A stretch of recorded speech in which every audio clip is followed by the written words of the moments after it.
सगळी पाकिटे बोलतात, पैसे घेऊन बोलतात. त्यांचं म्हणणं काय आहे ना, दॅट ऑफ द सेम केस पैसे जाग्यावर यावं.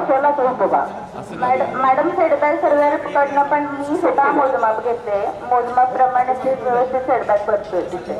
महापौर साहेबांनी जाग्यावर येऊन बघावं. आणि हे अधिकारी आम्हाला म्हणतात तुम्ही टेप धरा, मग हे पगार कशाला महानगरपालिकेचा घेतात?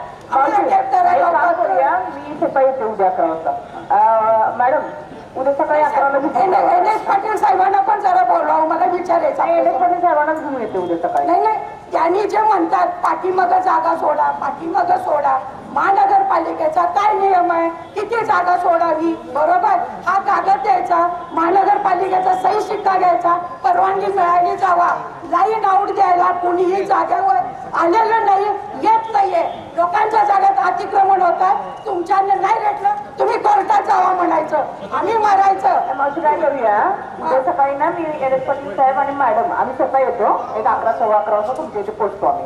जागेवर बघू आपण आणि मग त्याचं सोल्युशन काढू. आणि पंचायत समिती असेल ना तर त्यांना फाईन करू.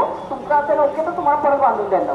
पंचायत समिती जवळचे जे अतिक्रमण गाळे आहे ते काढावे. सिग्नल पासूनच महापौर साहेबांनी हे अतिक्रमण हे सगळ्या गोष्टी आता आपण झोन डिफाईन करून ते थोडंसं रिस्कर होणारच आहे. तुमच्या जे आहे ना वैयक्तिक माझी विनंती आहे, तुम्ही सिग्नल पासून बघत यायचं अतिक्रमण आहे का नाही आणि मग माझ्या जागेवर पोहोचायचं.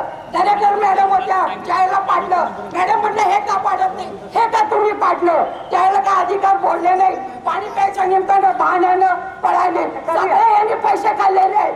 मला न्याय मिळावा. उद्या मी स्वतः येते म्हटलं. ठीक आहे, ठीक आहे. स्वतः येते. उद्या